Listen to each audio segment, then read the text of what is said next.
FM. The night comes alive. বিশ্বাস করা না করাটা আপনার ব্যাপার।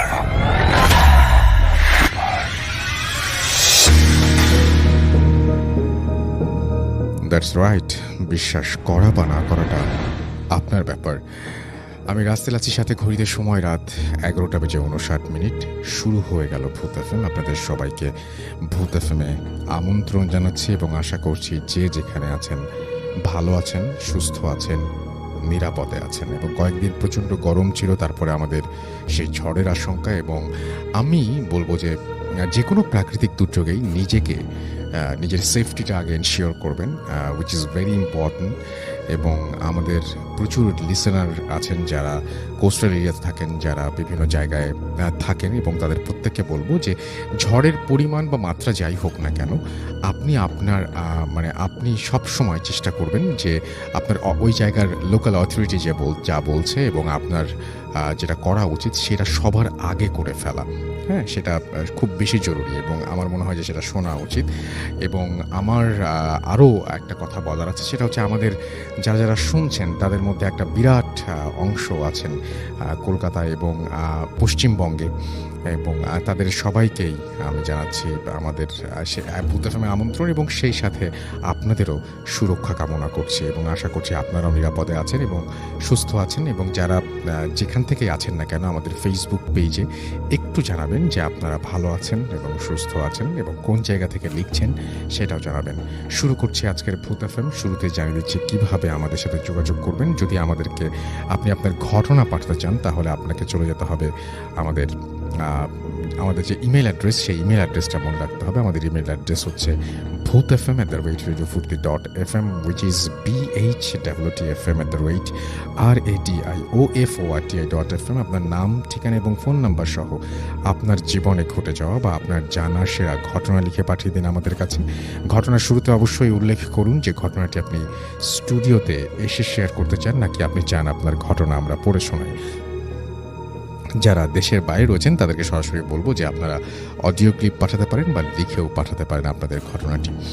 এবং আমি যেটা বলবো সেটা হচ্ছে আমাদের দুটো ফেসবুক পেজ রয়েছে, আর ফেসবুক পেজের লিঙ্কটা বলে দিচ্ছি, www.facebook.com/radio.furti and www.facebook.com/bhutfm.russell।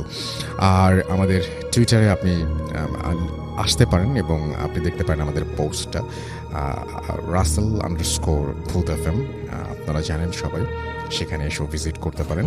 তো যাই হোক, আমি যেটা করব এখন, তো ঘটনা যাব। আমার নামের স্পেলিং হচ্ছে RUSSELL, আর আমি এখন ঘটনায় যাব। এবং এখন পর্যন্ত পরিবেশ সুন্দর এবং বৃষ্টিও হয়ে গেছে, ঠান্ডা ঠান্ডা একটা ব্যাপার। এবং আমাদের স্টুডিওর যে জানালার কাজ সেটা অনেকটাই ঝাপসা নিচের দিকটা।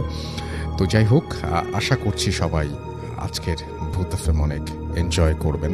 এবং আজকের ভূত এফএম শুরু করতে চাই একটা আমরা ইমেল দিয়ে, যে ইমেলটি আপনাদেরই পাঠানো ইমেল, এবং সেটা আমি যিনি পাঠিয়েছেন তার মতো করেই পড়ে শোনাতে চাই। চলুন শুনে আসি।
আমি এরশাদ উত্তরা থেকে।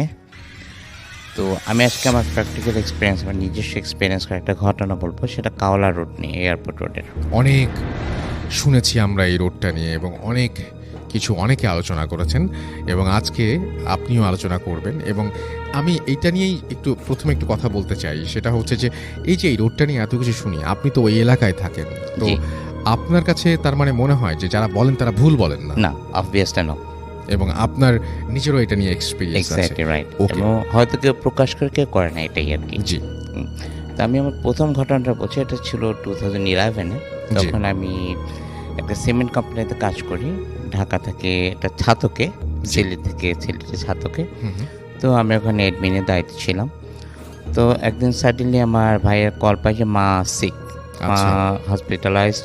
So that was like 2 o'clock।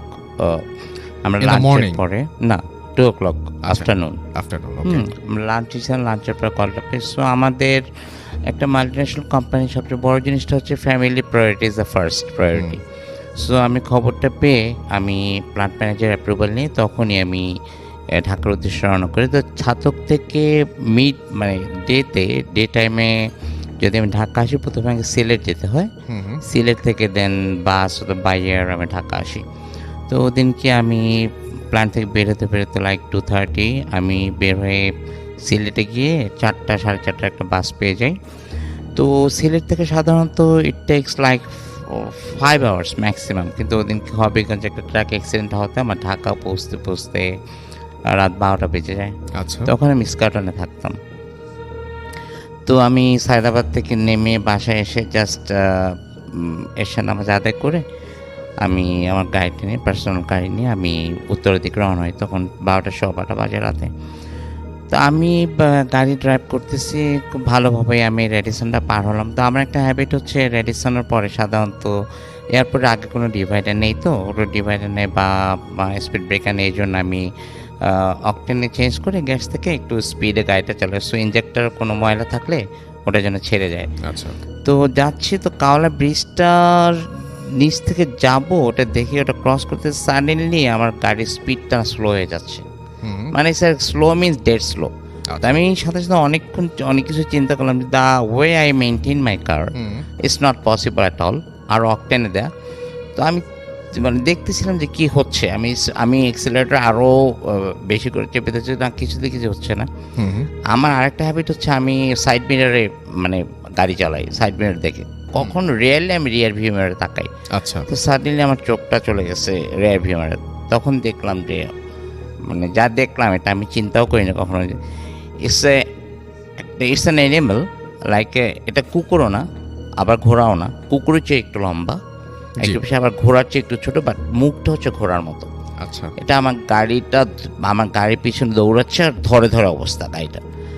তখন আমি মানে ফার্স্ট অফ অল প্রথমে দেখতেছি আমার হাত পা সব ক্লাবস হয়ে যাচ্ছে ওটা থেকে। বাট আমি যেহেতু আল্লাহ রহমতে নামাজ রোজা করি, নামাজের পাবন্দি করি, আমাকে এক হুজুর বলে দিয়েছিল এই ধরনের কিছু কখনো আয়াতুল কুরসির চেয়ে সূরাতুল ইখলাসটা ভালো কাজে দেয়।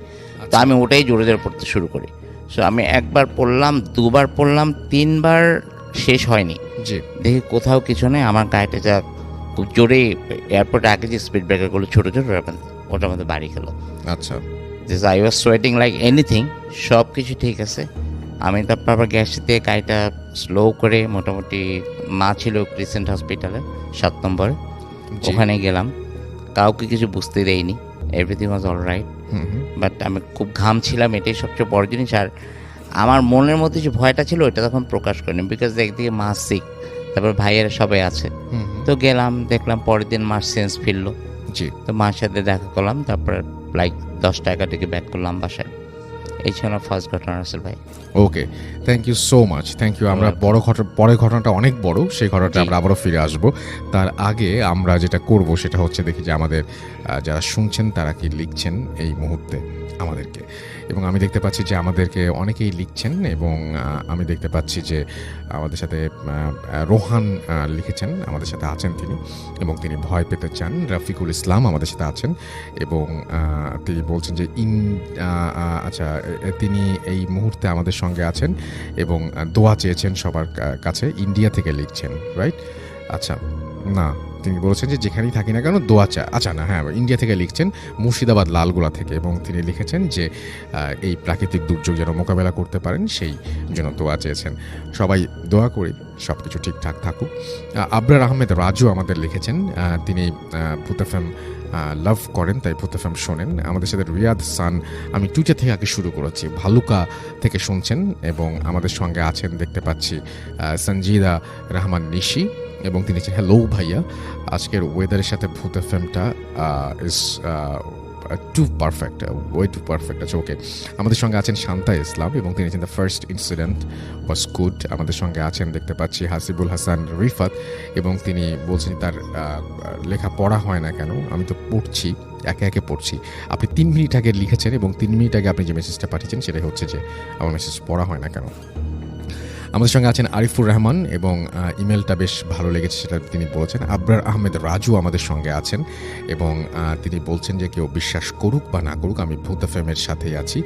আমাদের সাথে আছেন সাইফুল ইসলাম SR, এবং তিনি আমাদের সঙ্গে এই মুহূর্তে শুনছেন আমাদেরকে। আবরার আহমেদ রাজু আমাদের সঙ্গে আছেন। আমাদের সঙ্গে আছেন দেখতে পাচ্ছি মোহাম্মদ রাফিউর রহমান রাহাত, ফার্স্ট ইমেলটা ভালো ছিল। প্রিন্স নূর আমাদের সঙ্গে আছেন। আমাদের সঙ্গে আছেন মইনুর সাগর, এছাড়াও আছেন জিসান উল হাবিব তনয় আমাদের সঙ্গে আছেন দেখতে পাচ্ছি, এছাড়াও সাগর আমাদের সঙ্গে আছেন, MH সোহাগ আমাদের সঙ্গে আছেন, তাওহিদ আফ্রিদি, তামিমুল ইসলাম আমাদের সঙ্গে আছেন, রাকিব হাসান আমাদের সঙ্গে আছেন, প্রিন্স RK আমাদের সঙ্গে আছেন, আমাদের সঙ্গে আছেন মেহেদি হাসান শাকিল, এছাড়াও শাহিন খান জেমস আমাদের সঙ্গে আছেন, MD রাজন আমাদের সঙ্গে আছেন, নাজমুল হাসান আমাদের সঙ্গে আছেন, আমাদের সঙ্গে আছেন রাজীব হাসান মিঠুন, জায়েদ মাহমুদ আমাদের সঙ্গে বরিশাল থেকে আছেন, এছাড়াও সাকিবুল ইসলাম শিমুল আমাদের সঙ্গে আছেন, আরও অনেকেই আমাদের সঙ্গে আছেন।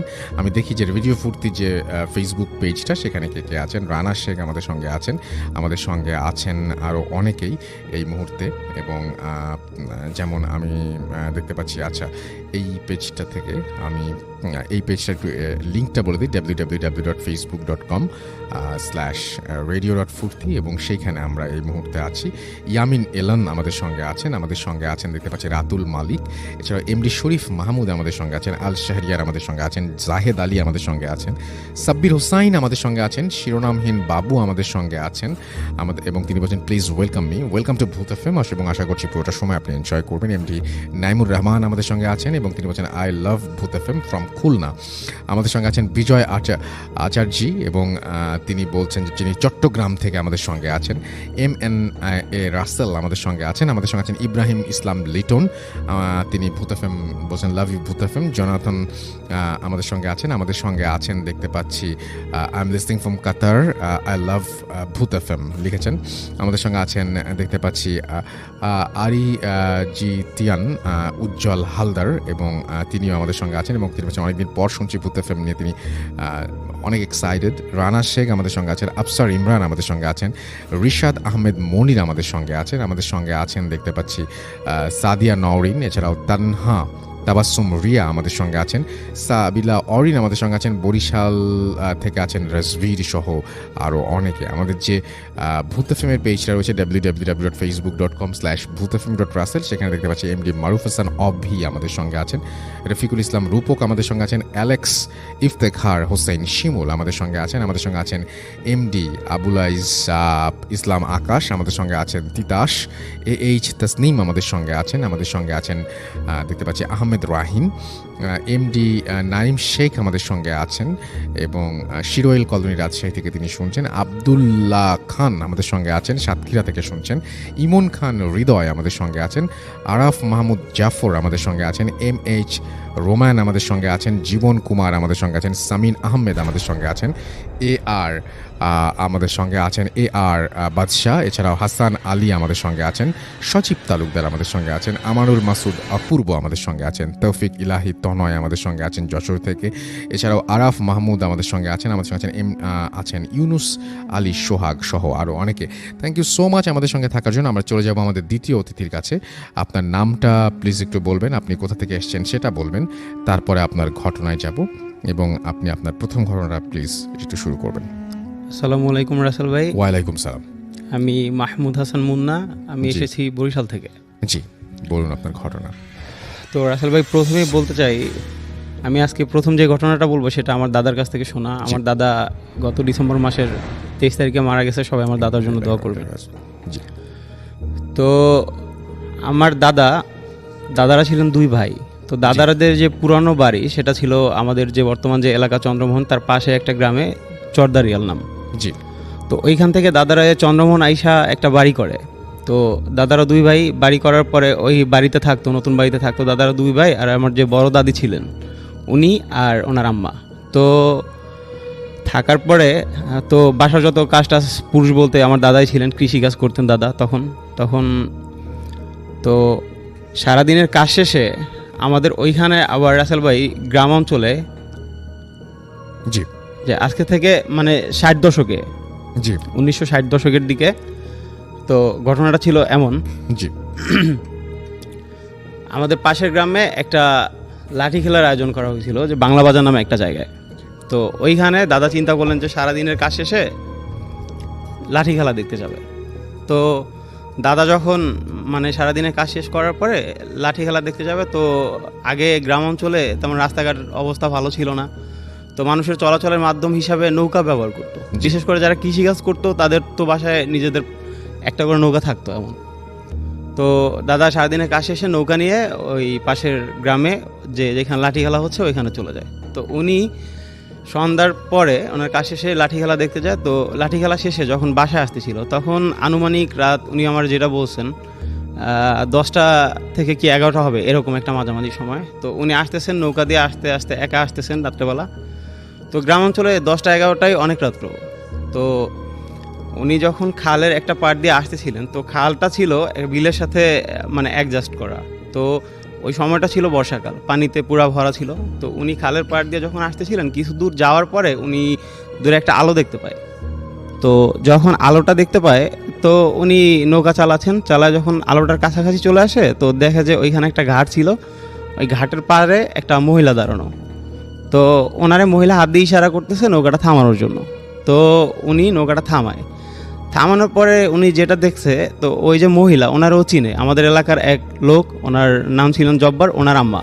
জি তো উনি বলতেছে যে বাবা তুমি আমার একটা উপকার করবা, আমার স্ত্রীর তো মানে এই প্রসব বেদনা উঠছে, তুমি একটু কষ্ট করে আমাদের ওই গ্রামে একটা মহিলা ছিলেন দাইমা, যিনি উনি আবার ওই মানুষের বাড়ি বাড়ি যেয়ে এই কাজ করতেন, মানুষের সাহায্য করতেন। তো আমার একটু ওই যে খান নামে একটা বাড়ি ছিল, তো ওইখানে নামাই দিবা একটু কষ্ট করে, আমাদের বাড়িতে কোনো পুরুষ মানুষ নেই, ওনার ছেলে আবার আর্মিতে চাকরি করতো তখন। জি তো উনি অত কিছু ভাবে নাই, তখন উনি চিন্তা করলো যে মানুষের সাহায্য করি। তো উনি উঠানোর পরে উনি নৌকা চালাচ্ছে। তো তখন রাসেল ভাই ওই সময়টা ছিল ভাটা চলতেছিল তখন। তো উনি পিছনে ফিরে দাঁড় বাইতেছিল নৌকার। তো ওইটা বাওয়ার পরে কিছু দূর যাওয়ার পরে আমার দাদা আবার কি করতেন, স্মোক করতেন।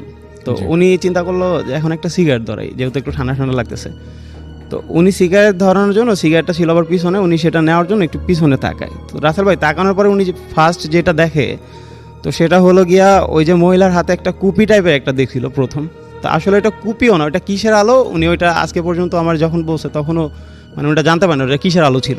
জি তা আরেকটা জিনিস লক্ষ্য করে রাসেল ভাই, ওই মহিলার হাতে নাকি একটা ব্যাগ ছিল যেটা উনি আন্ধারে দেখতে পারে নাই, অন্ধকারের মধ্যে। তো উনি দেখতেছে যে ওই মহিলা ওই পুটলি থেকে কিছু একটা বের করে লাইকাস মানুষের কাটা হাত, উনি নিচের দিকে তাকায় ওইটা চাবায় খাচ্ছে। তো রাসেল ভাই এটা দেখার পরে দাদা মানে খুব বেশি ভয় পায়। তো হঠাৎ করে ওই মহিলা মানে টের পেয়ে গেছে, ওনার দিকে তাকাইছে। তাকানোর পরে দাদা আল্লাহর নাম নিতেছিল তখন। তো ওনার টার্গেট ছিল একটাই, নৌকাটা কোনো একটা ভাবে খালের সাইড করে উনি লাফ দিবে ওইখান থেকে, নৌকা থেকে। তো উনি কোনোভাবে নৌকাটা সাইড করে খাল থেকে লাফ দেয়। তো লাফ দেওয়ার পরে উনি দৌড় দেওয়ার চেষ্টা করে। তো উনি দৌড় দিয়ে কিছু দূর যায় সামনে, ওনার কাছে মনে হইতেছিল যে উনি যতই যাচ্ছে মানে ওনার হাত পা সব অবশ্যই আসতেছে, হাত পা চলতেছে না ওনার। আচ্ছা কিছু দূর যাওয়ার পরে উনি দেখতেছে যে ওই মহিলা ওনারে হাত দিয়ে ইশারা করে ডাকতেছে। তো উনি অনেক কষ্ট করে আল্লাহর নাম নিতে নিতে মানে দৌড়ে কিছু দূর যায়। তো যাওয়ার পরে ওই আগে মানে বাড়িঘর ছিল একটু দূরে দূরে, তো উনি একটা বাড়ির কাছাকাছি চলে আসে। তো চলে আসার পরে ওই বাড়ির সামনে ছিল একটা তাল গাছ। তো উনি দেখতেছে যে তাল গাছ থেকে ধাপ করে একটা শব্দ হয়েছে। শব্দ হওয়ার পরে উনি দেখতেছে যে ওনার কিছু দূর সামনে একটা লোক, জুব্বা পরিহিত একটা লোক, 2 পা মেলে উনি দাঁড়ায় আছে ওনার সামনে। আর পিছন থেকে যে ওই মহিলা উনি লাফায় রাসেল ভাই ওনার সামনে আসতেছে। তো তো উনি এটা দেখার পরে ওই মহিলাটা যখন লাফায় লাফায় সামনে আসতেছিল, তো ওনার দিকে একটা বিতকির একটা হাসি দিতেছিল তখন। তো হাসিটা দিয়ে যখন ওনার সামনে চলে আসে, তখন আমার দাদা নিজেরে ঠিক রাখতে পারেনি, তখন উনি সেন্সলেস হয়ে পড়ে ওইখানেই। তো পরের দিন সকালে রাসেল ভাই ওই যে খালে যারা মাছ ধরতেন, জাল পাতা ছিল, জাল দিয়ে মাছ ধরতেন বর্ষাকালে, তো এক লোক এরকম সকালবেলা ওনার জাল উঠানোর জন্য আসে। তো আসার পরে নাকি দাদার মুখ থেকে যেটা শুনছিলাম, ওনারে সেন্সলেস অবস্থায় পাইছে ওইখানে। তো পাওয়ার পরে পরের দিন দাদারে বাসায় নিয়ে আসে। তো দাদার প্রচণ্ড জ্বর ছিল গায়ে। তো জ্বর থাকার পরে ওনার বাবা, আমার দাদার যে বাবা, তো উনি আবার মসজিদে ইমামতি করতেন। তো উনি ঝাড়ফুঁক করেন। পরে আমাদের এলাকায় স্থানীয় এক পীরের কাছে নিয়ে যায়, চন্দ্রমণির এক পীর। তো ওনার কাছে নিয়ে যাওয়ার পরে এই ঝাড়ফুঁক টুক করে, তারপরে আর ওনার সাথে কোনো সমস্যা হয় না রাসেল ভাই। এই ছিল আমার প্রথম ঘটনা। Thank you so much. আমরা আপনার ঘটনার জন্য আপনাকে ধন্যবাদ জানাই। আমরা চলে যাব আমাদের প্রথম অতিথির কাছে আরও একবার তার দ্বিতীয় ঘটনাটি শোনার জন্য। এই ঘটনাটি একটু বড় আগের তুলনায়, এবং বড় ঘটনা আপনারা সবসময় পছন্দ করেন আমি জানি, এবং এই ঘটনাটি আশা করছি আপনাদের ভালো লাগবে। চলুন শুনে আসি আমাদের প্রথম অতিথির দ্বিতীয় ঘটনা। থ্যাংকস রাসেল ভাই। High listeners, this is Ershad again. আর রাসেল ভাই, এটাও কাওড়া নিয়ে ঘটনা, but it took place on 2014। জি। তখন আমি সেম সিমেন্ট কোম্পানিতে কাজ করি, বাট আমি তখন প্ল্যান্ট থেকে I transfer in Dhaka sales team. আমার টেরিটরি ছিল হচ্ছে আপনার সাভার থেকে আরচা পর্যন্ত, অ্যান্ড আমার ডিস্ট্রিবিউশন অফিস ছিল মানিকগঞ্জে। তো আমি করতাম কি, সকালবেলা একদম ফজরের পরে চলে যেতাম, ওখানে গিয়ে লাইক 9টার দিকে আমি আমার অফিস অ্যাটেন্ড করতাম। তারপর সারাদিনের কাজ শেষে আবার 8টা-9টার দিকে চলে আসতাম। তো একদিন আমার একটা ফ্যামিলি ফাংশন ছিল। তো আমরা বাসা আসতে আসতে লাইক 2 o'clock হয়ে গেছে, মিড নাইট। তো আমি চিন্তা করলাম যে এখন আর কী করবো, কী ঘুমাবো, একসাথে আমি এখন ইয়েতে চলে যাই, মানিকগঞ্জে এখনই চলে যাই, ড্রাইভ করে যাবো, self drive and car drive করে যাব। তো ওখানে গিয়ে রেস্ট নিয়ে সকালবেলা না যাচ্ছে, সো এটাই আমি বেটার ফিল করলাম। Then I like 2:30 midnight আমি স্টার্ট করলাম বাসা থেকে, তখন স্কাটনেই থাকি।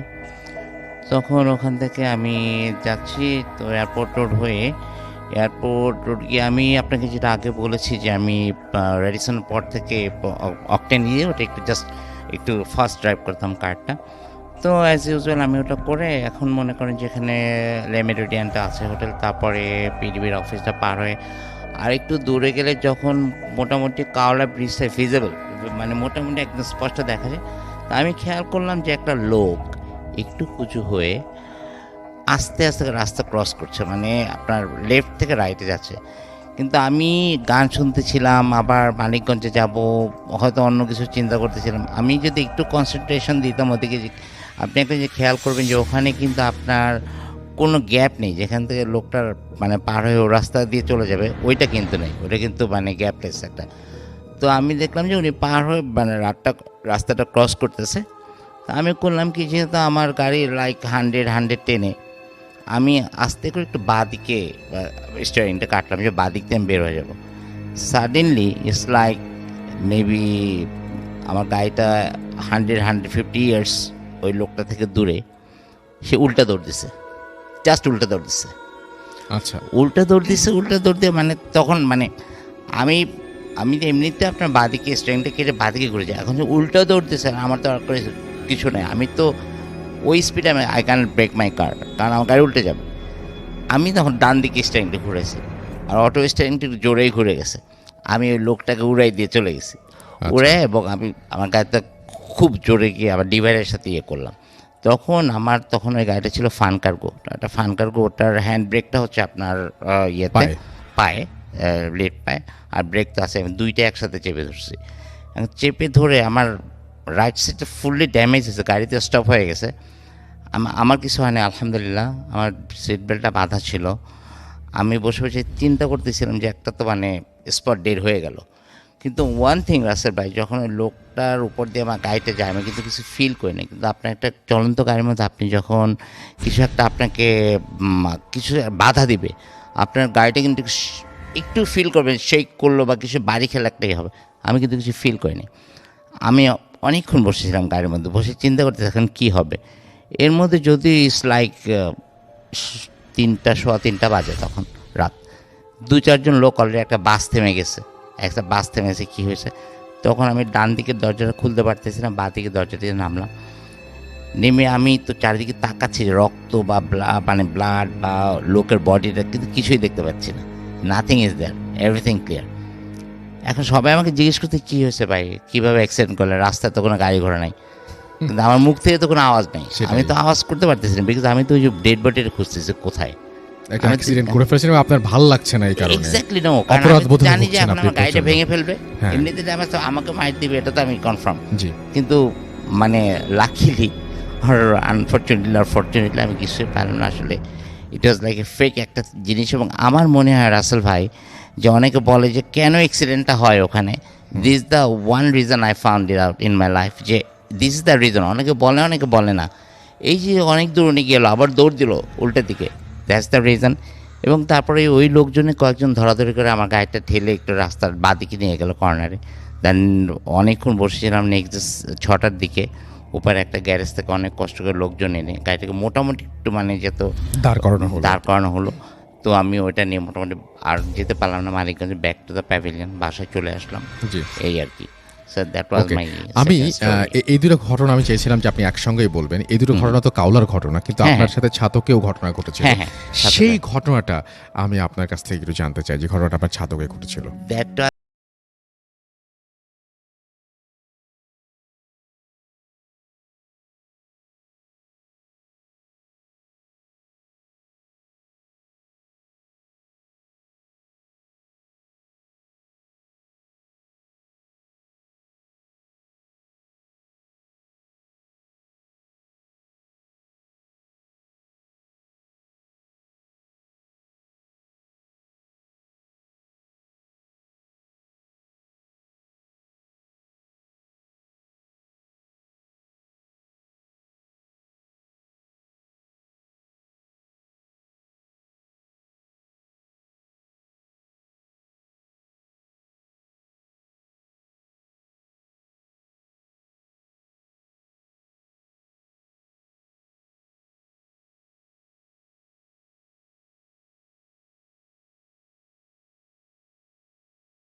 আই ক্যান সে ইউ যে এটা এরকম দেখতে ওরকম দেখতে। ইটস লাইক এটা একটা আকৃতি ইস হিউম্যান আকৃতি, মানে কারো Shape একটা। Shape right right. তো তখন আমি কি করব, আমি আবার সূরাতুল ইখলাস পড়া শুরু, এবার পুরোপুরি 2বার পড়লাম, 3বার পুরোপুরি পড়লাম। তখন দেখলাম যে সব একদম এভরিথিং নর্মাল। তখন আমি নেমে সিকিউরিটি ডাক দিলাম যে তুই একটা চেয়ার নিয়ে এখানে বস আমার রুমের সামনে, আমি একটু ঘুমাই। এটা করতে করতে ফজরের আজান দিল।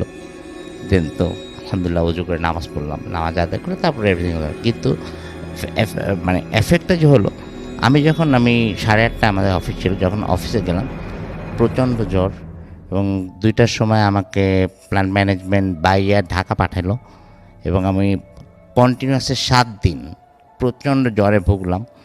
আমার ফ্যামিলি অনেক সাফার করেছে ওই সময়টায়, এবং 8 দিনে দিন আমি এবার প্ল্যান্টে জয়েন করলাম আর কি গিয়ে। That was my third story. Thank you so much আপনার ঘটনার জন্য। আপনাকে অনেক অনেক ধন্যবাদ এবং আশা করছি আপনাদেরও ভালো লেগেছে এবং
FM. The night comes alive.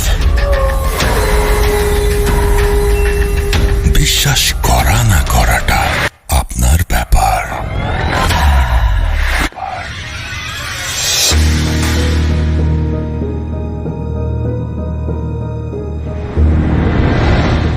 নমস্কার রাসেল ভাই, আমি দীপ। অনেকদিন পর আমি ভূত এফএমে অডিও স্টোরি পাঠাচ্ছি কলকাতা থেকে। তো প্রথমেই আপনাদের সবাইকে জানাই এবং ভূত এফএম টোটাল টিমকে জানাই নববর্ষের প্রীতি শুভেচ্ছা ও আন্তরিক অভিনন্দন। আশা করি আপনি ভালো দলেই আছেন রাসেল ভাই। তো আজ আমি আমার একটা ফ্রেন্ডের ঘটনা বলবো, যে একজন ডাক্তার। এটা আমি তার থেকে অনেকদিন আগেই কালেক্ট করেছিলাম, বাট আমার কাজের জন্য আমি এটা শেয়ার করতে পারিনি। যদি আপনার ভালো লেগে থাকে এটা সবাইকে শোনাবেন। তো আমি সরাসরি তার ঘটনায় চলে যাচ্ছি। আমার ফ্রেন্ড একজন ডাক্তার, ক্লিনিক আছে তার, পাশাপাশি সে একটা সরকারি হাসপাতালে সে প্র্যাকটিসও করে। তো অপারেশনে কাটা ছেঁড়া থেকে শুরু করে মর্গে যাওয়া আসা এগুলো কমন ব্যাপার তার কাছে। কিন্তু তার জীবনে এমন একটা ঘটনা ঘটেছিল যেটা সে এখনো যদি কোনো দূরে কোনো পেশেন্টকে দেখতে যেতে হয়, সে এই ঘটনাটা তার মনে পড়ে যায়, মানে সে ভাবে যাওয়ার আগে। তো আমি সেই ঘটনায় যাচ্ছি। তো একদিনকে তার ক্লিনিকটা বন্ধ করার সময়, তার ক্লিনিকে একজন রিসেপশনিস্ট আছে, তো সেই ক্লিনিকটা বন্ধ করেন। তো ডাক্তার মানে যে বন্ধু আমার, সে বাড়ি যাওয়ার সময় একটা ফোন আসে তার ফোন আসার সময় তাকে একটা পেশেন্টের বাড়ির লোক বলে যে ডাক্তারবাবু এরকম আমার বাবার এই হয়েছে, আপনি তাড়াতাড়ি আসুন, নাহলে আমার বাবা বাঁচবে না। তো একটু চমকে যায় যে হুট করে বলছে এরকম এরকম কথা, কোনো চেনা পরিচিত পেশেন্ট কি, এটা ভাবেও। কিন্তু তারপর যখন নাম টাম জানে তখন দেখে ওর কোনো চেনা পরিচিত পেশেন্টও না। কোথা দিয়ে ফোন করছে এটা জানলে ও আরও অবাক হয় যে এত দূরে ও কোনোদিনও পেশেন্ট দেখতেই যায়নি, তাহলে ওকে জানলো কীভাবে? হয়তো জানতে পারে কারো থ্রুতে। তো সে বলে যে আমার এখন ক্লিনিক বন্ধ হয়ে গেছে, আমি বাড়ি চলে যাব। তখন খুব রিকোয়েস্ট করার পর বললো যে জায়গাটা কোথায়। তো জায়গাটা মিনিমাম ও যা শুনে টুনে দেখলো আধা ঘন্টার উপরে। তো প্রথমে নাই বলে দেয়, কিন্তু একদিকে খুব রিকোয়েস্ট করে যে আমার বাবা হয়তো বাঁচবে না। ও তখন বলে যে আপনার ওইখানে আশেপাশে কোনো ডাক্তারের কাছে বা আপনি হাসপাতালে নিয়ে যান। ও তখন বললো যে সব বন্ধ হয়ে গেছে। তো ডাক্তারখানা বন্ধ হতে পারে মেনলি, বাট হাসপাতাল তো বন্ধ হয় না। তো অবাক হলো, দিয়ে ভাবলো যে ঠিক আছে আমি আসছি তাহলে।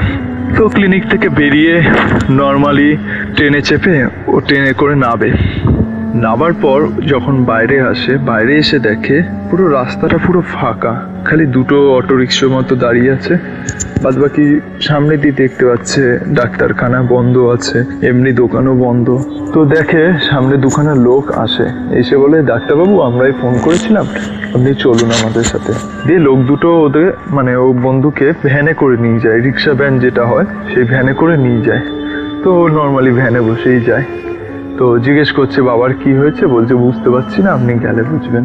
নর্মালি পেশেন্টের কাছে যায় সে, পেশেন্টের কাছে গিয়ে পেশেন্টকে দেখে, সেরকম কোনো সিরিয়াস কন্ডিশন না যদিও, কিন্তু তবুও দুখানা ইনজেকশন টিটানাস দেয় পেশেন্টকে, দিয়ে একটা প্রেসক্রিপশন লিখে দেয়। প্রেসক্রিপশন লিখে বলে এই ওষুধটা এখনই লাগবে দিতে, আপনি কোথাও ডাক্তারখানা থেকে আনুন। দিয়ে বলে যে ও আপনাদের এখানে ডাক্তারখানা তো বন্ধ, এক কাজ করুন আমি ফোন করে দিচ্ছি, আমার চেম্বার থেকে নিয়ে আসুন কাউকে পাঠিয়ে। তার মধ্যে একজন মানে ওই দুটো ভদ্রলোকের মধ্যে সে বলে এই ওষুধগুলো লাগবে, ঠিক আছে দিন। পুরোপুরি ও হতবাক হয়ে যায়। সেই লোকটা কাগজটা নিয়ে খালি বাইরে বেরালো, দিয়ে ঢুকলো সবকটা ওষুধ হাতে নিয়ে। তো একটু অবাক হয়ে জিজ্ঞেস করতে যাবে, দিয়ে ভাবলো যে থাক আগে মেডিসিনটা দিয়ে দিই। ভালো কথা, মেডিসিন দিয়ে ও ব্যাক করে, বলে ঠিক আছে এবার আমি বেরিয়ে যাবো, আমার দেরি হয়ে যাচ্ছে, এই মেডিসিনগুলো দিয়ে দেবেন, আর যদি কোনো রকম প্রবলেম হয় কাল সকালে উঠে হাসপাতালে বা ডাক্তারকে দেখিয়ে নেবেন। তো নর্মালি ওরা ফিস দিয়ে দেয় বন্ধুকে, ফিস দিয়ে বলে ওনার বাবা বলেন যে ডাক্তারবাবুকে ছেড়ে আসো ভ্যানে করে। তো ডাক্তার বলে যে না, বন্ধুটা আমার বলে যে থাক আমায় ছাড়তে হবে না, আমি এখান দিয়ে নর্মালি কিছু পেয়ে যাবো। তো ভালো মতো জানতো যে ও কিছুই পাবে না, কিন্তু ও মানে ভরসা করে উঠতে পারছিল না ওই দুই ভাইকে, এমনকি ওর বাবাকেও। তো নর্মালি বেরিয়ে যাওয়ার পর দেখে দূর দিয়ে একটা লোক আসছে ভ্যানে করে। নর্মালি ও ভ্যানটা দাঁড় করায়। ভ্যানটা দাঁড় করানোর পর সেই লোক বলে, আগে কি হয়েছে বলুন। বলছে, আমাকে একটু স্টেশন অবধি ছেড়ে দেবেন। তো সেই লোকটা একটুখানি মাথা চুলকে বলছে, ঠিক আছে বসুন স্যার, কিন্তু আমার ভ্যানে তো একটা ডেড বডি আছে, আপনারাও ভয় পাবেন না তো, অসুবিধা নেই তো। ও নর্মালি বলে যে না, ডেড বডি আছে তো কি হয়েছে। বলছে ও, তখন ভ্যানওয়ালাটা বলে, ও আপনি তো ডাক্তার স্যার, আমি ভুলেই গেছিলাম। ও আরো অবাক হয়ে যায়। ও ভ্যানওয়ালাকে জিজ্ঞেস করে যে তুমি কি করে জানলে আমি ডাক্তার, বিকজ ওর গলায় কোনো স্টেথোস্কোপ এইসবও ছিল না। তো ভ্যানওয়ালা হেসে ভ্যান চালাতে শুরু করে। তো একটা পর্যায়ে ও ভ্যানওয়ালাকে জিজ্ঞেস করে, তোমাদের গ্রামে এরকম ফাঁকা কেন এত, কোনো কিছু দোকান সব বন্ধ, হ্যান ত্যান এরকম কেন? তখন বলে, আপনি বুঝে যাবেন ঠিক স্যার। যে স্টেশনের কাছে এসেই লোকটা এবার বলছে, পিছন দিয়ে ও শুনতে পাচ্ছে কেউ চিল্লাচ্ছে, ওই ওই দাঁড়া, এরকম সামথিং। তো ভ্যানওয়ালাকে বলছে, এই দাঁড়া দাঁড়াও, কেউ কারা আসছে মনে হচ্ছে। তখন ভ্যানওয়ালা বলে, ও কিছু না। তখন বলছে, বন্ধুটা বলছে, না না তুমি দাঁড়াও দাঁড়াও, দিয়েও নেমে যায় এক প্রকার বন্ধুটা। তখন ভ্যানওয়ালা ভ্যানটা স্টপ করে। ও যখন পেছন ঘুরে দেখে ভ্যানওয়ালা নেই, কিন্তু ও এসে গেছে স্টেশনের সামনে। এমন সময় 2-4টে লোক আসে, এসে বন্ধুটাকে ধরে বলে, আপনার তো সাহস কম না, আপনি এরকম আমার বাবার লাশটাকে এইভাবে করে ভ্যানে নিয়ে চলে আসছেন চুরি করে, আপনি কে, আপনাকে পুলিশে দেবো, হ্যান ত্যান ম্যান। ও পুরোপুরি আকাশ থেকে পড়ে। ও তখন ডাইরেক্ট নিজের বিবরণ দেয় যে আমি অমুক, কিন্তু বিবরণ দেওয়ার সময় ও পুরোপুরি প্রায় বলতে গেলে সেন্সলেস হয়ে পড়ে, এরকম অবস্থা।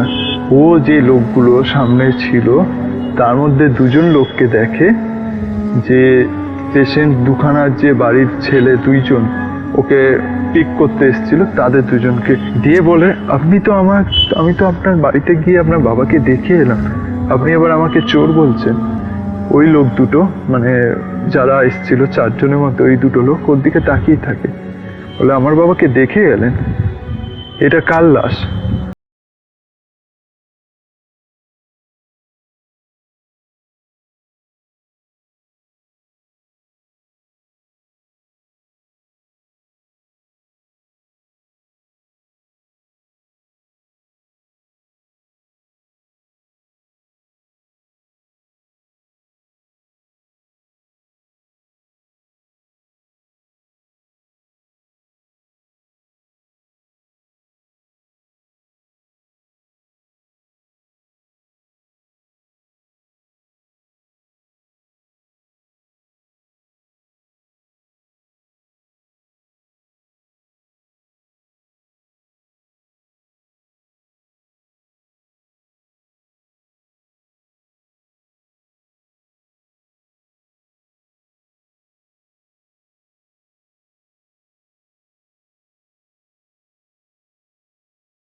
The night comes alive.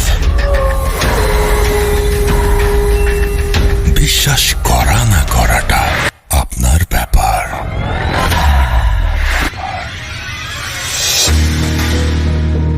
Yes, বিশ্বাস করা বা না করাটা আপনার ব্যাপার। You are listening to radio Furfura FM. ঘড়িতে সময় রাত 1টা, এবং আশা করছি আমাদের যে ঘটনাগুলো এগুলো আপনাদের ভালো লাগছে। এবং এছাড়াও আমাদের আরও একটা অডিও ক্লিপ রয়েছে। হাফেজ মাইনুদ্দিন ভাই আমাদের সঙ্গে আছেন, এবং আমাদের সঙ্গে আছে আরও একটা ইমেইল, সেই ইমেইলটাও আমি পড়ে শোনাবো। এবং আমাদের সঙ্গে আরও বেশ কিছু গেস্টরা রয়েছেন যারা তাদের ঘটনা শেয়ার করবেন খুব ছোট্ট করে। আমরা আমাদের আচ্ছা, ওনার ঘটনাটা আগে শুনে ফেলি। প্রথম যে অতিথি তার ঘটনা খুব ছোট্ট করে শুনে ফেলবো, এবং তারপরে আমরা আসবো হাফেজ মাইনুদ্দিন ভাইয়ের কাছে। এবং হাফেজ মাইনুদ্দিন ভাইয়ের কাছে আসার আগে আপনাদের যদি কোনো কোয়েশ্চেন থাকে, সেই কোয়েশ্চেনগুলো আমাদের করতে পারেন, আমরা তার কাছ থেকে সেটা জিজ্ঞেস করে নিতে পারি। চলে যাচ্ছি আমাদের দ্বিতীয় অতিথির কাছে। আপনার ঘটনাটা খুব ছোট্ট করে একটু প্লিজ বলবেন। থ্যাংক ইউ রাসেল ভাই। তো আমার দ্বিতীয় ঘটনাটা হচ্ছে, ভাইয়া আমরা যখন 4th সেমিস্টারে পড়তাম টেক্সটাইলে, তো আমার একটা ফ্রেন্ড আমার ডিপার্টমেন্টই, তো ওর একটা বোন, ওর বোনের বিয়েতে আমার ইনভাইট করছে। তো আমাদের তখন এক্সাম শেষ, সেমিস্টার ফাইনাল শেষ। তো ওর বোনের বিয়েতে আমরা গেছি, তো যখন বন্ধ ছিল, তো আমরা 4-5টা ক্লোজ ফ্রেন্ড যারা ছিলাম তারাই গেছি। তো যাওয়ার পরে সাধারণত বিয়ের পরের দিন আন্টির প্রচণ্ড মন খারাপ ছিল, তো আন্টি আসতে দিতে চাইতেছিল না আমাদেরকে। তো আন্টির রিকোয়েস্টে ওই দিন থাকি আমরা ওদের বাসায়। তো ওদের বাসায় থাকার পরে ওই যে ফ্রেন্ডটার বাসায় গেছি, ওর নাম ছিল অ্যালেন। তো ওইটা বরিশালেরই কোনো একটা জায়গায় সম্ভবত, কারণ আমি নামটা বলতে চাচ্ছি না জায়গাটার। তো ওইখানে আমরা থাকি। তো চিন্তা করলাম অনেকদিন পরে অনেকগুলো ফ্রেন্ড একসাথে, তো আমরা কিছু একটা মজা টজা করি। তো আমরা চিন্তা করলাম কি আজকে একটা বারবিকিউ পার্টি দিব। তো সাধারণত আয়োজন করা হয়েছে বারবিকিউ পার্টির। তো সন্ধ্যার পরে এটা করার পরে তো এইটা পার্টিটা করতে করতে আমাদের প্রায় 12টা বেজে গেছে। তো 12টা বাজার পরে আমরা ফ্রেন্ডসরা মিলে গল্প করতেছিলাম। তো গল্প করতে করতে এক টাইমে গল্পের ফাঁকে একটা টপিক চলে আসে, ভূতের টপিক। তো ভূতের টপিকের মধ্যে আমাদের একটা ফ্রেন্ড ওর নাম রাশেদ, তো ও বেশি কিউরিসিটি ছিল ওর বেশি, আর সুজন নামে একটা ফ্রেন্ড ছিল, ওরও মোটামুটি কিউরিসিটি ছিল। তো ওরা ওই অ্যালেনের জিজ্ঞাসা করতেছে যে তোদের এইখানে কি কোনো ভৌতিক প্লেস আছে? তো অ্যালেন বলতেছে যে হ্যাঁ আছে, একটা শ্মশান আছে, তো ওইখানে নাকি ভূত প্রেত অনেক কিছু দেখা যায় শুনছি আগে। তো ওরা বলতেছে যে চল আমরা এখনই যাবো ওইখানে দেখতে যাব। তো আমার আরেকটা ফ্রেন্ড ফয়সাল, ও বলতেছে থাক যাওয়ার দরকার নেই, আমিও বেশি ইচ্ছুক ছিলাম না যাওয়ার জন্য। তো এবং ওইখানে যে ঘটনাটা ঘটে সেটা তো আপনার নিজের চোখে ঘটেছে, রাইট? হ্যাঁ হ্যাঁ, ওইখানে আমি নিজে ঘটেছিল ছিলাম। ওইখানে সেটা বলেন আমাকে একটু। তো যখন আমরা নদীর পাড়ে যাই, মানে শ্মশানটা ছিল নদীর পাড়ে। জি। তো আমরা গল্প করতেছিলাম কিছু ফ্রেন্ড 4-5 জন মিলে বাইরে, আর ওরা আমাদেরকে না জানায় ওই যে রাশেদ আর সুজন আর অ্যালেনকে সাথে নিয়ে ওরা মন্দিরের এই শ্মশানের ভিতরে ঢুকে গেছে।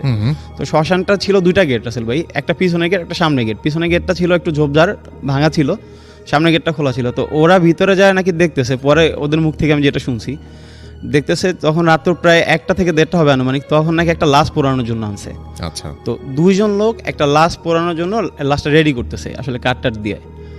তো ওরা অবাক যে এত রাত্রে লাশ পোড়ানোর তো কোনো কথা না, আর 2 জন লোক কেন আসবে লাশ পোড়াইতে?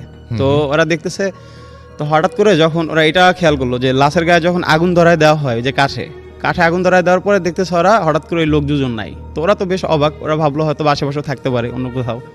জি। তোরা আসলে দেখতে চাচ্ছে যে আসলে কিভাবে লাশটা পড়ে। তো ওইটা দেখার পরে ওরা দেখতেছি কি রাসেল ভাই, ওরা সবচাইতে বেশি অবাক হয় যখন লাশের গায়ে আগুন ধরায় দেওয়া হয়, ওরা নাকি ওই লাশটা নাকি আস্তে আস্তে উঠে এরকম বসে পড়ছে। তো বসে পড়ার পরে ওরা তো মানে ওদের বেশ ভয় পাইতেছে। তো ওই লাশটা নাকি জিব্বাটা বের করে এরকম হা করে আছে। তো অ্যালেন যে ও তো স্থানীয় ছিল, ও বুঝে ফেলছে, ও নাকি ওই পরে ওর মুখ থেকে শুনছিলাম ও নাকি চিনছে জিনিসটা। তো ওইটা ছিল এরকম যে ওই যে লাশটা ছিল উনি নাকি ওদের এলাকায় 2 মাস আগে ওনার বউয়ের সাথে ঝগড়া হওয়ার পরে উনি নাকি গলায় ফাঁস দিয়ে মারা গেছিল। তো ও সবচাইতে বেশি ও বুঝার পরে ওই যে সুজন আর রাশেদরা বলতে দোস্ত এইখানে আর 1 মিনিট না চল এখান থেকে। তো আল্লাহর নাম নিতেছিল ওরা।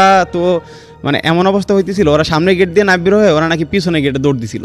তো একজন দৌড় দিছে, এমন অবস্থায় আমরা আবার বাইরে মানে দেখলাম যে 10-15 মিনিট ধরে ওদেরকে খুঁজে পাচ্ছি না। তো ওদেরকে আমরা খোঁজ করতে শুরু করলাম। তো আমি ওদেরকে ফোন দিতেছি, ওরা ফোন পিক করতেছে না।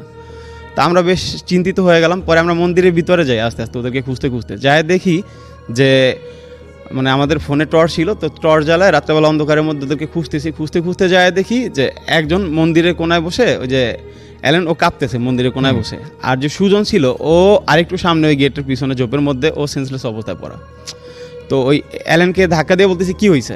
তো ও কোনো কথা টথা বলতে পারতেছে না, চুপচাপ। পরে আমরা বুঝতে পারি যে হয়তো বড় খারাপ কিছু দেখছে। পরে ওদেরকে ওইখান থেকে নিয়ে আসি মন্দির থেকে। তো আমরা বাসায় নিয়ে আসি, ওর আর যে সুজন ওরও পানি টানি দিয়ে সেন্স ফিরানোর পরে ওর বাসায় নিয়ে আসি। তো আয়শা আর আন্টির কাছে কিছু বলি না, চুপচাপ শুয়ে থাকি। তো পরের দিন রাসেল ভাই ওই যে অ্যালেন আর সুজন ওদের প্রচণ্ড জ্বর আসে গায়ে। তো গায়ে জ্বর আসার পরে তো আমরা আমাদের সময় হয়েছে আমরা বাড়িতে চলে আসি। সুজনকে ওই জ্বর অবস্থায় নিয়ে আসি, আরেকটা ফ্রেন্ডকে পাঠিয়ে দিই ওর বাড়িতে পৌঁছানোর জন্য। তো ওই সুজনের প্রচণ্ড জ্বর আসে। পরে ওর নাকি সুজনের এমন অবস্থা হয়েছিল যে ও খাবার দাবার প্রায় বন্ধ হয়ে গেছিল, ও খাইতে টাইতে পারতো না, আস্তে আস্তে শুকায় যেত এমন অবস্থা। তো পরে ওরে কোনো একটা কবিরাজের কাছে যায় ওর আম্মা নাকি। তো যাওয়ার পরে ওরে জিজ্ঞাসা করে, কবিরাজ নাকি পুরো ঘটনার ডিটেলসটা বলে ওর আম্মারে। আচ্ছা। এরকম একটা কাহিনী হতো বা ওর লাইফে ঘটছিল। তো এরপরে সুজন হ্যাঁ স্বীকার করে ওর আম্মার কাছে সব কিছু। তো ওরে কিছু মানে একটা গোসলের মতো দেয়, ট্রিটমেন্ট করে, যে 7 ঘাটের পানি এনে ওর গোসল দেয়। আর রাসেল ভাই সবচেয়ে কষ্টদায়ক যেটা, আমাদের যে ওই ফ্রেন্ড অ্যালেন যার বাসায় আমরা গেছিলাম ওর বোনের বিয়েতে, তো ওই ফ্রেন্ডটা 6 মাস পরে নাকি ও নিজে সুইসাইড করে। ও ছিল আমাদের মধ্যে সবচেয়ে মেধাবী একটা ফ্রেন্ড। আচ্ছা, আমার ডিপার্টমেন্টের রেজাল্টও খুব ভালো, তো এটা আমাদের কাছে ছিল খুব কষ্টদায়ক একটা ঘটনা ভাই। থ্যাংক ইউ সো মাচ, আপনাকে অনেক ধন্যবাদ। এবং আমি চলে যাব এখন হাফেজ মাইনুদ্দিন ভাইয়ের কাছে, এবং আশা করছি যে আপনারা সবাই আমাদের সঙ্গে পুরোটা সময় আছেন। এবং মাইনুদ্দিন ভাইয়ের একটা ঘটনা আমরা শুনে আসবো এই মুহূর্তে। মাইনুদ্দিন ভাই বলেন যে কোন ঘটনাটি আপনি বলবেন এখন, এবং সেটি কী নিয়ে? জি, আরেকবার বলতে হবে কাইন্ডলি। জি, আসসালামু আলাইকুম। ওয়ালাইকুম সালাম। ঘটনা আমি বলবো, স্বপ্নের মাধ্যমে যে মানুষের দেখা করে সে বিষয়টা নিয়ে আমাকে একটা লোক এই কথাটা বলছে। হুম, গত সপ্তাহে আমাদের প্রোগ্রামটা এটা ছিল, তারপর জি। আমার সাথে এই লোকটা শেয়ার করে এরকম। উনি মধ্যবয়সী একটি লোক, উনি সাংসারিক কিছু অশান্তির কারণে তো তার পরিকল্পনা ছিল সে আত্মহত্যা করবে। তার প্রেশান অশান্তি, জি, তো তার পরিকল্পনা ছিল যে আমি আত্মহত্যা করব, আত্মহত্যা করলে আমি সব কষ্ট থেকে মানে ভালো থাকবো। তার এটাই চিন্তা ভাবনা ছিল যে আমি আর দুনিয়াতে থাকবো না, আমি চলে যাব। তো এই পরিকল্পনা অনেক দিন ধরে তার নাকি ছিল। তাই সে একদিন গাজীপুরও ঘুরে আসছে যে কিভাবে সে আত্মহত্যা করতে পারে। তো আত্মহত্যা যেদিন করবে এর 2 দিন আগে সে খুব ভালোভাবে নামাজ পড়ে এবং সবার সাথে ভালো ব্যবহার করে, কথাবার্তা ভালো বলে, এবং সে দড়ি কিনে নিয়ে আসে। সে এরকম চিন্তা করলো যে আমি রাত্রিবেলায় যাব দেরি করে, যেন রাত 1টা-2টার দিকে আমি গাছের মধ্যে ঝুলে ফাঁস দিয়ে মরে যাব। আচ্ছা, তো সেই কথার মতো সে এইরকম রাত্রিবেলা সে গাজীপুরে রওনা দেয় ঢাকার থেকে। সে যেখানে গেছে গাজীপুর, উনি আবার ধূমপান করতো। তো সেই বনটার ভিতরে, বাগানটার ভিতরে গিয়ে বসে খুব চিন্তা করতেছে যে করবে কি করবে না সে, এবং খুব টেনশনে ধূমপান করতেই ছিল। ওই সময় মুহূর্তে একটি পাগল তার কাছে আসে, একেবারে খুব পাগল। ওনার কাছ থেকে সে সিগারেটটা হাতে নিয়ে সেই পাগলটা টান দিয়ে শুরু করে, মানে ধূমপান করে। হুম হুম, ওনার হাতে যে দড়িটা ছিল সে পাগলটা দেখে, এবং সে পাগলটা তার কাছ থেকে দড়িটা কেড়ে নিয়ে সে গাছের মধ্যে ঝুলিয়ে সে পাগল নিজেই আত্মহত্যা করে। আচ্ছা, এই আত্মহত্যা করার সময় তার চেহারাটা বিভৎস হয়ে যায়, এবং সেই ব্যক্তি আমাকে বলল যে যখন ওই পাগলটা আমার চোখের সামনে এই কাজটা করলো, আমি এমনভাবে ভয় পেলাম যে ওকে বাঁচাবো না কি করব সেটা আমি জানিনি, আমি ছুটে পালালাম। আচ্ছা, এমন ছুটে পালালাম, সেই থেকে এখনো ঘুমের মধ্যে বললো যে রাত্রে ঘুমাবো বা দিনেই ঘুমাই, হুম, সেই পাগলটা আমাকে ডাকতে থাকে যে আসো আমার কাছে এবং তুমি ফাঁসি দাও। হুম, সে এখনও বলল যে আমি যে দিনের বেলাও ঘুমাতে সময় ওই পাগলটাকে দেখতে পাই, রাত্রেবেলা ঘুমাইলেও আমি সেই পাগলটাকে দেখতে পাই। আমাকে ঘুমের মধ্যে শুধু বলে আসো আমার কাছে, তুমি এসে ফাঁসি দাও। আচ্ছা, তো এই পর্যন্ত তারিখগুলো চলতেছিল।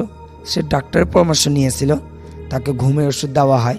হুম হুম, উনি বললো ঘুমের ওষুধ খাওয়ার পরেও উনি দীর্ঘ সময় এই ফাঁসি এই পাগলটাকেই দেখে। হুম, অর্থাৎ সে পাগলটাকে কখনো দেখে নেই, সে পাগলটাকে চেনে না। সেদিন সেই গাজীপুর যাওয়াতে তার কাছে একটু সামান্য বসলো, হুম, এবং সেই উনি নিজে আত্মহত্যা করবে, কিন্তু সেখানে সেই পাগলটা যে আত্মহত্যা দেখালো, হুম। এখন সেইটাও বললো যে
FM.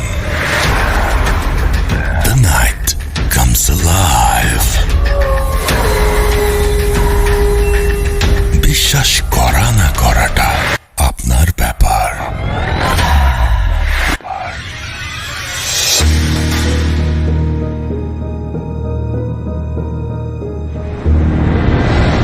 আসসালামু আলাইকুম রাসেল ভাই, আসসালামু আলাইকুম বহুত এফএম এর সকল লিসেনার্সদের। আমার নাম আজিজুর রহমান সজল।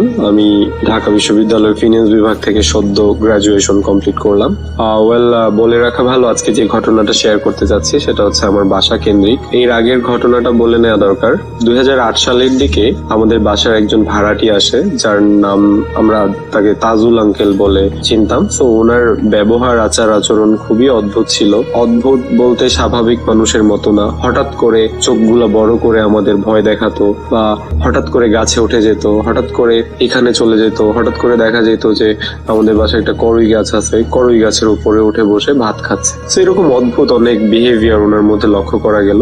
তো একদিন হঠাৎ করে কি হলো, ওনার স্ত্রী আমাদের বাসায় এসে অনেক চিৎকার করে বলতে লাগলো আমার বাবাকে যে চাচা আসেন, আমার হাজবেন্ড যেন কেমন করতেছে। তো উনি মানে অজ্ঞান হয়ে যায় বা এরকম কিছু। তখন আমরা বুঝতে পারলাম যে উনি পজেস ছিল। তো আমাদের ভাড়াটিয়া যারা ছিল সবাই চলে আসে একটা রুমে, উনি চলে আসে। তো ওনাকে পজেস্ট করে। ওনার ভয়েসটা রাতারাতি চেঞ্জ হয়ে একটা মহিলার ভয়েস আমাদের সবাইকে সালাম দেয়া হলো, আমরা কথা বললাম, আমার বাবা কথা বললো। তো অনেকে অনেক কিছু জানতে চাইলো, সে বললো। বলে যাওয়ার আগে ওই তাজুল আঙ্কেলের পজেস করা ওই পরীটা আমাদের এটা বললো যে আমাদের বাসায় অনেক বেশি রকমের একটা সমস্যা আছে। এখন কি রকম সমস্যা আমার বাবা যখন জানতে চাইলেন, তখন বলা হলো যে আমাদের বাসার উপর দিয়ে জিন বা পরীদের চলাচলের একটা রাস্তা আছে। আমরা যেন কখনো তাদের ডিস্টার্ব না করি, তাহলে আমাদের ক্ষতি হতে পারে। আর যদি ডিস্টার্ব না করি তাহলে তারা আমাদের কখনো কোনো ক্ষতি করবে না। সো আমাদের বাসায় এরকম এই ঘটনাটা বলার পরে আমরা মোটামুটি একটু ভয় পেয়ে যাই। তারপরে একটা সার্টেন টাইম পরে তাজুল আঙ্কেল চলে যায়। আমরা আমাদের বাসায় প্রত্যেক দিন মানে এরপর থেকে আমরা যখন জানতে পারলাম, আমরা সবাই খেয়াল করা শুরু করলাম। 2008 সালে আমরা আমাদের বাসায় উঠার 6 মাস হয়েছে। তখনও আমরা টের পাই নাই, বাট যখন আমরা এটা জানতে পারলাম তখন আমরা কিউরিয়াসিটি বশত রাত জাগতে শুরু করলাম। তো রাত জাগার পরে দেখা যাচ্ছে যে 2টা 2:30টার দিকে বাসার ছাদে soup soup soup soup soup soup মানে নুপুরের শব্দ। কখনো হয় না এরকম যে লোহার রড মাটিতে রেখে একজন হাত দিয়ে ধরে টেনে টেনে নিয়ে যাচ্ছে, মানে একটা গড় গড় গড় গড় গড় গড় একটা সাউন্ড হচ্ছে লোহার। তো এরকম অদ্ভুত রকমের শব্দ, সাউন্ড আমরা শুনতেই থাকি। তো এই ব্যাপারগুলো আমাদের কাছে নর্মাল হয়ে যায়। আমরা এখন পর্যন্ত এরকম শব্দ, সাউন্ড সব প্রত্যক্ষ করতে থাকি, আমি শুনতে পারি। তো এইগুলো কোনো সমস্যা হয় না। একদিনের ঘটনা যেটা শেয়ার করার জন্য আজকে রেকর্ডিং পাঠানো, সেটা খুবই রিসেন্ট একটা ঘটনা এন্ড খুবই অদ্ভুত ছিল আমার সাথে। আমি এটার কোনো ব্যাখ্যা আসলে পাইনি। সেটা হচ্ছে আমি একদিন রাতে মুভি দেখে ঘুমালাম। আমার মনে আছে খুব জনপ্রিয় একটি মুভি আমাদের সার্ভারে আসেন, আমি দেখার পরে ঘুমালাম, স্পষ্ট মনে আছে। ঘুমানোর পরে আমি ফিল করতে থাকলাম যে আমার কাঁধে প্রচন্ড ব্যথা হচ্ছে। তো স্বভাবতই ব্যথার জন্য আমি ঘুম ভেঙে গেল। আমার ঘুম ভেঙে যাওয়ার পর আমি আবছা আবছা আলোতে তাকালাম, দেখলাম যে তারা দেখা যাচ্ছে, তারা, আকাশের তারা। তারপরে আকাশও দেখা যাচ্ছে। আমি না বুঝতে পারছি না যে কি হচ্ছে। তারপরে আমি হঠাৎ করে মানে একটু যেন চোখ কচলালাম। চোখ কচলানোর পরে একটু স্পষ্ট ভাবে কনসিয়াসলি তাকানোর চেষ্টা করলাম। স্টিল তারা এবং আকাশ দেখা যাচ্ছে। দেন রাসেল ভাই, I don't know why and how, আমি আবিষ্কার করলাম আমি ছাদের মধ্যে শুয়েছিলাম এন্ড আমার মাথার নিচে একটা ইট দেয়া ছিল। এন্ড দ্যাট ইজ ওয়াই আমার কাঁধ এবং ঘাড় প্রচন্ড রকমের ব্যথা করতেছিল। রাসেল ভাই, বলে রাখা ভালো, আমার কোনো স্লিপ ওয়াকের কোনো অভ্যাস বা কিছু ছিল না। এন্ড তারপরে আমি উঠলাম, আমার হাতে সবসময় ঘড়ি থাকতো, একটা ডিজিটাল ওয়াচ। তো আমি ঘড়িতে তাকালাম, দেখলাম 3:30টার মতো বাজ। আমি প্রচন্ড রকমের ভয় পেয়ে গেলাম। আমি দৌড়ে ছাদ থেকে নিচে নামলাম। নিচে নেমে আমি ভাবলাম যদি আমি ঘুমের মধ্যে চলে এসে থাকি দরজাটা খোলা থাকবে, বাট দরজাটা ভেতর থেকে লক ছিল রাসেল ভাই। এটার ব্যাখ্যা আমি আজ পর্যন্ত পাইনি। এটা হচ্ছে আমার সাথে ঘটে যাওয়া 3-4 মাস আগের ঘটনা। তারও কিছুদিন আগে আরেকটা অদ্ভুত ঘটনা ঘটে। সেটা হচ্ছে যে আমরা যেহেতু সবসময় শব্দ শুনতাম বা কেউ কিছু কিছু অনুভব করতে পারতো, তো আমরা বিশ্বাস করতাম যে হয়তো আমাদের বাড়িতে কোনো সমস্যা আছে বা কোনো রকমের অ্যাবনর্মালিটি আছে। তো আমরা কি করতাম যে অনেক কিছু দেখে ফেললেও বা অনেক আনসার্টিন বা অ্যাবনর্মাল কিছু হইলেও আমরা সেটাকে ইগনোর করতাম। সো একটা দিন আমি হচ্ছে রাতের বেলা ফোনে কথা বলতে ছাদে যাই, ইটস অলমোস্ট 1টা-1:30 এরকম বাজে। আমি ফোনে কথা বলতে যাই, তো ছাদে যাওয়ার পরে আমি কথা বলার 5 মিনিট পর দেখতে পেলাম কোনো বাতাস নাই, কিছু নাই। আমাদের ছাদের যে এক্সট্রা রড গুলা বা মানে উপরে আরেক তালা বাড়ানোর জন্য যে কিছু রড থাকে যেগুলো ইউজ করা হয় পরে যখন বাড়ি বানানো হবে, আরো বড় করা হবে, তো উপরের ওই রড গুলা টং টং টং টং করে কাঁপতে থাকে, টং টং টং টং করে কাঁপতে থাকেন, অনেক বেশি পরিমাণে কাঁপতে থাকে, যেটাকে স্বাভাবিক কাঁপুনি মনে হবে না, যে বাতাসের জন্য কাঁপছে। রাসেল ভাই বিশ্বাস করবেন না, আমার ভেতরটা পুরো নড়ে উঠে। আমি ভয়ে জাস্ট কিছু করতে পারি না, জাস্ট ফোনের ওই পাশে আমি ফোনের মধ্যেই এমন একটা ভাব করতে থাকি, ফোনে কথা বলতে বলতেই বলতে থাকি যে আর 5 মিনিট, আর 5 মিনিট পরেই চলে যাব। তো যখনই আমি বললাম যে আর 5 মিনিট পরে চলে যাব, শব্দ বা বাতাসে এই রড গুলা নড়া বন্ধ হয়ে গেল। আমি কথা বলতে থাকলাম, আমি যেহেতু বুঝতে পারলাম যে আমাদের বাসায় একটু মানে অ্যাবনর্মালিটি আছে বা আমাদের তো এখন পর্যন্ত কোনো ক্ষতি করে নাই, সো ওই ভরসায় আমি কথা বলতে থাকলাম। আমার খেয়াল ছিল না কতক্ষণ কথা বললাম। ঠিক 10 মিনিট বা 15 মিনিট পরে মানে আবার টং টং টং টং টং টং করে শব্দ শুরু হইল। তখন আমি রাসেল ভাই বুঝতে পারলাম যে আসলে আমার বুঝে এখন চলে যাওয়া উচিত। সো আমি কোনো কিছু করলাম না, ফোনটা পকেটে নিয়ে সুন্দর করে ছাদ থেকে নেমে চলে আসলাম। রাসেল ভাই, এছাড়াও আমাদের বাড়িতে অনেক রকমের ঘটনা, আরো কিছু প্রত্যক্ষ জিনিসপত্র হয়েছে, আজকে সময়ের অভাবে বলতে পারলাম না। যদি আমার ঘটনা আপনার একটু পছন্দ হয়ে থাকে, আপনি আমাকে কল করতে পারবেন বা আপনি আমাকে টেক্সট দিতে পারবেন। শুভকামনা ভূত এফএম-এর জন্য। ভূত FM.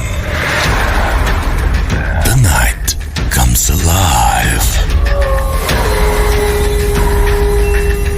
বিশ্বাস করা না করাটা আপনার ব্যাপার।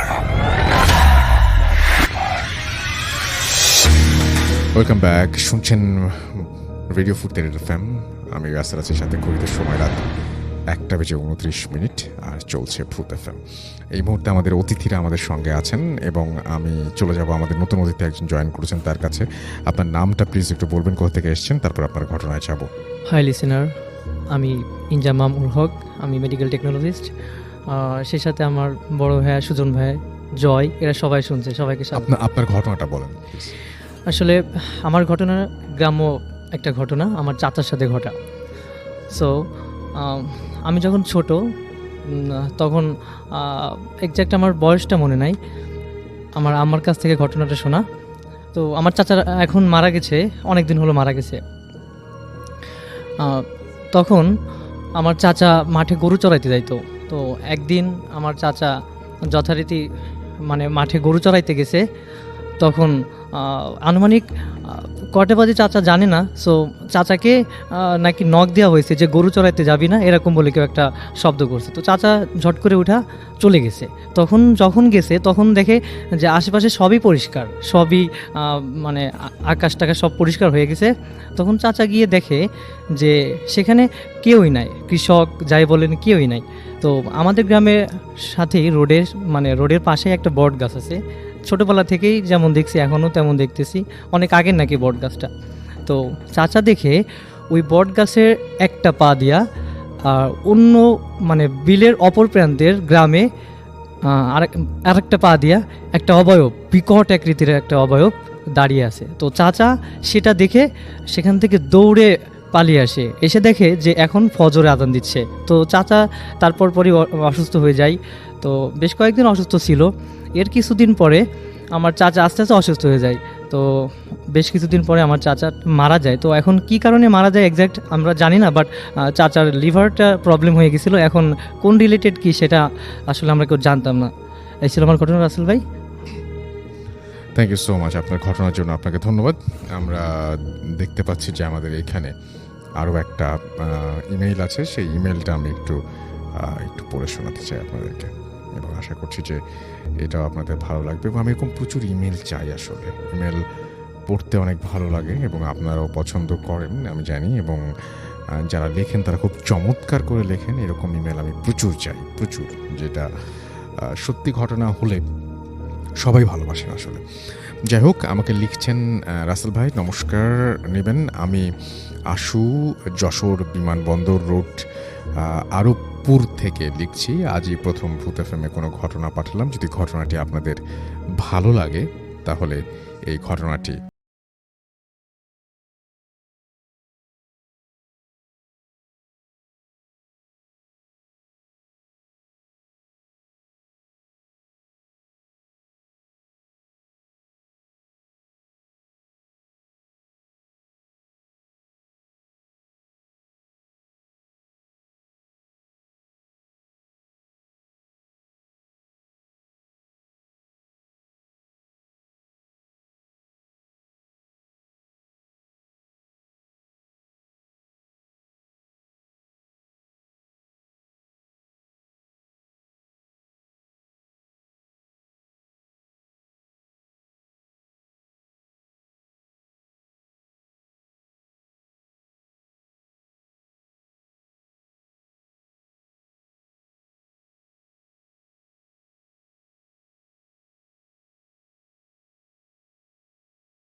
হোসেন আমাদের সঙ্গে আছেন, নাজমুল ইসলাম আমাদের সঙ্গে আছেন ঝিনাইদহ থেকে, সিয়াম রামিস আমাদের সঙ্গে আছেন, মিশকাত আমাদের সঙ্গে আছেন এ বি হাসান রনি, আমাদের সাথে আছেন পান্থ প্রহিত সরকার, আমাদের সঙ্গে আছেন এমডি মিশুক, আমাদের সঙ্গে আছেন দেখতে পাচ্ছি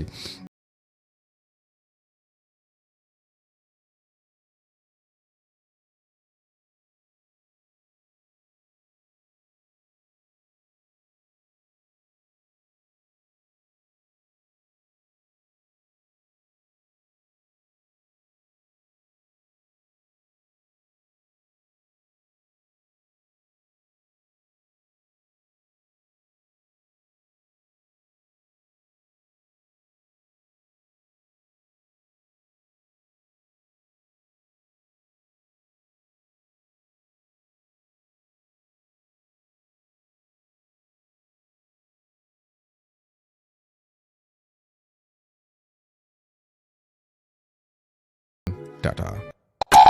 Radio Fupi 88 FM.